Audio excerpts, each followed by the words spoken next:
राजा चंद्रभान हमेशा इसी चिंता में खोए रहते कि उन्हें कोई पुत्र नहीं है। पुत्र प्राप्ति के लिए राजा ने हर प्रयत्न कर लिया था, पर उन्हें किसी ओर से कोई सफलता नहीं मिल रही थी। फिर एक दिन ऐसा आया जिसने राजा के मन में कुछ उम्मीद की किरणें जगा दी। एक तांत्रिक राजा के दरबार में आया। उसने राजा से कहा, महाराज, यदि आप मेरे कहे अनुसार प्रयास करें तो अवश्य ही आपको पुत्र प्राप्ति होगी। राजा के लिए अब इससे अच्छी बात क्या हो सकती थी। उसने कहा, आप जैसा कहेंगे वैसा ही होगा। मंत्री को आदेश दे दिया, साधु महाराज जैसे जैसे कहते हैं वैसा ही किया जाए। साधु ने मंत्री से कहा, तुम एक 10 साल के बच्चे का प्रबंध करो। यदि हम उसकी बलि दे दें तो महाराज को अवश्य ही पुत्र की प्राप्ति होगी। मंत्री ने साधु के कहे अनुसार 4 सैनिकों को काम पर लगा दिया और कहा, तुम चारों 4 दिशा में चले जाओ और जो भी तुम्हें अकेला 10 साल का बालक मिल जाए उसे उठा लाना, और जो भी बालक सबसे पहले लाएगा उसे ढेर सारा इनाम दिया जाएगा। चारों सैनिक 4 दिशाओं में चले गए और 10 साल के बालक की खोज करने लगे। इधर उसी राज्य में जिधर वह एक सैनिक आया था, इस राज्य में एक सौदागर रहता था। सौदागर बहुत ही धनी था, उसके पास अपार धन था। उसका मात्र एक बालक था जो कि अभी 10 साल का ही था। एक दिन वह बालक अपने मित्रों के साथ खेलते खेलते जंगल की ओर निकल आया। इतने में कब वह अपने मित्रों से दूर हो गया उसे पता ही न लगा। तभी बालक की खोज कर रहे उस सैनिक की नजर साहूकार के बालक पर पड़ गई। उसने इधर उधर देखा कि कोई आ तो नहीं रहा है। फिर मौका देखकर उसने बालक को उठा लिया और उसके हाथ बांध लिए, कंधे पर उठा लिया और लेकर चल दिया। सैनिक ने बालक को लेकर मंत्री के सामने प्रस्तुत कर दिया। शीघ्र ही मंत्री ने जाकर तांत्रिक को बताया कि मैंने 10 साल के बच्चे की खोज कर ली है। तांत्रिक ने कहा, तुम इसे ले जाकर माँ काली के मंदिर में बंद कर दो और ठीक रात के 12 बजे इसकी बलि दे देंगे। जैसा तांत्रिक ने कहा था, मंत्री ने ठीक वैसा ही किया। उसने बालक को ले जाकर माँ काली के मंदिर में बंद कर दिया और वह चला आया। बालक रोता रहा और एक कोने में जाकर बैठ गया, कांपता, सहमा, जैसे अंधेरे में अपनी माँ की गोद ढूंढ रहा हो। तभी उसने सुना कोई मंदिर का दरवाजा जोर जोर से पीट रहा है। उसने दरवाजा खोला तो एक साधु खड़े थे। बालक ने साधु को प्रणाम किया। साधु उसकी दशा देखकर चौंक गए। उन्होंने पूछा, बेटा तुम कौन हो, यहाँ क्या कर रहे हो? बालक ने रोते हुए सब कुछ बता दिया। साधु की आंखों में क्रोध और करुणा एक साथ उभरी। साधु ने कहा, बेटा चिंता मत करो, जिसे ऊपर वाले ने जीवन दिया है उसे कोई नहीं मार सकता। मेरे साथ चलो। बालक साधु के साथ चला गया। साधु उसे अपनी कुटिया में ले आए। समय बीतता गया। बालक साधु के साथ ही रहने लगा। वह अब साधु जैसा ही जीवन जीने लगा था। उसके सारे सांसारिक मोह समाप्त हो चुके थे। उसके दिल में अब बस एक ही प्रश्न था, मुझे क्यों चुना गया? कुछ वर्षों बाद वह बालक 18 वर्ष का हो गया। साधु ने उसे सभी विद्याएं सिखा दी थीं। एक दिन साधु ने शरीर त्याग दिया और वह युवक अकेला रह गया। अब उसके पास न कोई गुरु था न कोई अपना, बस अनुभव की थाती थी। उधर एक राज्य में राजा की 2 पुत्रियां थीं। पुत्र न होने के कारण वह दोनों को ही पुत्रवत समझता था और सोचता था, मैं उन्हें ससुराल नहीं भेजूंगा, आधा आधा राज्य देकर यहीं रखूंगा। एक दिन राजा ने दोनों से पूछा, बेटियों तुम किसके भाग्य से सुख संपन्न जीवन जी रही हो? बड़ी बेटी ने कहा,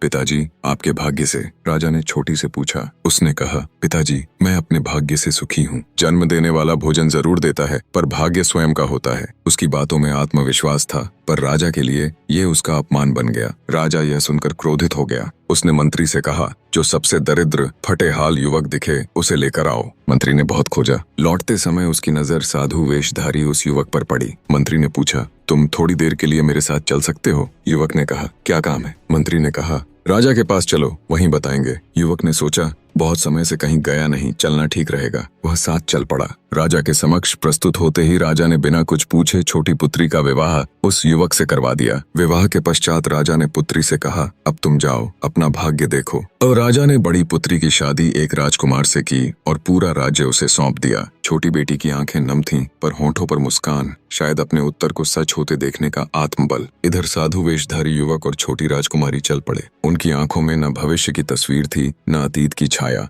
बस वर्तमान की डोर थी। कुछ दूर जाने पर उन्हें एक राजा प्यास से व्याकुल और अचेत अवस्था में मिला। युवक ने कहा, तुम यहीं रहो, मैं कहीं से पानी लाता हूँ। तो वह पानी की खोज में चल पड़ा। कुछ देर बाद वह पानी लेकर आया और राजा को जैसे ही पानी पिलाया उसे होश आ गया। तब उन दोनों ने राजा से पूछा, महाराज आप कौन हैं और इस हालत में इतने घने जंगल में क्या कर रहे हैं? तब राजा बोला, बेटा मैं यहीं पास के राज्य का राजा हूँ और मैं जंगल में शिकार खेलने आया था, पर मेरे सैनिक मुझसे बिछड़ गए और मुझे दिशा भ्रम हो गया। पानी न मिलने के कारण मैं बेहोश हो गया। बेटे, तुमने पानी पिलाकर मेरी जान बचा ली है। तुम दोनों कौन हो और इस घने जंगल में क्या कर रहे हो? तब राजकुमारी और साहूकार के पुत्र ने कहा, महाराज, मेरा तो जंगल ही ठिकाना है, मैं कहाँ जाऊँ? मेरा न कोई गाँव है न कोई घर। अब तक तो मैं अकेला था, पर अब मेरी यह पत्नी भी मेरे साथ है। राजा ने कहा, बेटा, तुम चिंता मत करो, चलो मेरे साथ मेरे राज्य में, वहाँ तुम मेरे पास रहना। मैं तुम्हारे रहने के लिए घर का प्रबंध करूंगा और तुम्हें नौकरी भी दूंगा। राजा की इतनी बात सुनते ही वे दोनों उसके साथ जाने के लिए तैयार हो गए और वह उन्हें अपने साथ ले आया। राजा ने साहूकार के पुत्र को अपने कक्ष का पहरेदार नियुक्त कर दिया और उन्हें एक घर बनवा कर दे दिया, जहाँ वे आराम से रहने लगे। समय का चक्र यूं ही चलता रहा।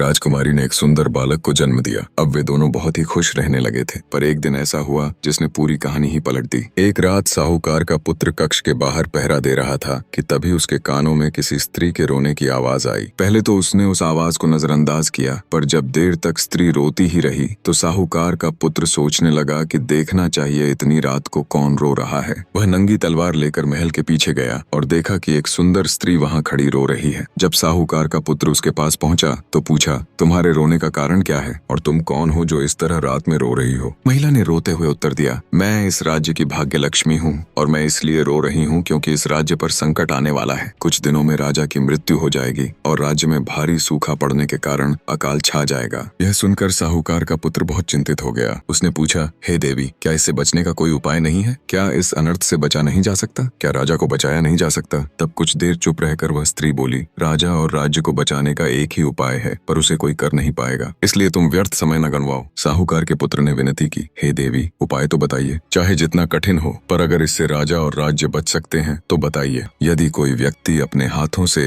माँ काली के मंदिर में अपने पुत्र की बलि दे दे तो माँ काली प्रसन्न होंगी और राजा राज्य दोनों बच जाएंगे। इतना कहकर वह स्त्री वहां से चली गई। साहूकार का पुत्र थोड़ी देर तक वहीं खड़ा सोचता रहा, फिर वहां से अपने घर चला गया। पर यह सब घटनाक्रम राजा पीछे छिपकर देख रहा था। वह साहूकार के पुत्र के पीछे पीछे चल पड़ा। साहूकार का पुत्र जैसे ही आधी रात को अपने घर पहुंचा, राजकुमारी बोली, इतनी रात को तुम राजा का पहरा छोड़कर क्यों आए हो? क्या कोई आवश्यक कार्य था? यह साहूकार का पुत्र उदास होकर बैठ गया और बोला, राजा और राज्य दोनों खतरे में हैं। कुछ दिनों में राजा की मृत्यु हो जाएगी और राज्य में भारी अकाल पड़ेगा। राजकुमारी बोली, क्या इसका कोई उपाय नहीं है? क्या राजा और राज्य को किसी तरह बचाया नहीं जा सकता? तब साहूकार का पुत्र बोला, उपाय है, पर केवल हम ही उसे कर सकते हैं। यह राजकुमारी चौंक कर बोली, यदि हम उसे कर सकते हैं तो फिर तुम क्यों चिंतित हो? बताओ वह उपाय क्या है? तो साहूकार का पुत्र बोला, यदि हम अपने इकलौते पुत्र की बलि दे दें तो राजा और राज्य दोनों बच जाएंगे। राजकुमारी बोली, यदि मेरे पुत्र की बलि देने से राजा और राज्य दोनों सुरक्षित रहते हैं तो मुझे कोई आपत्ति नहीं है। बेटा तो हमें फिर हो जाएगा,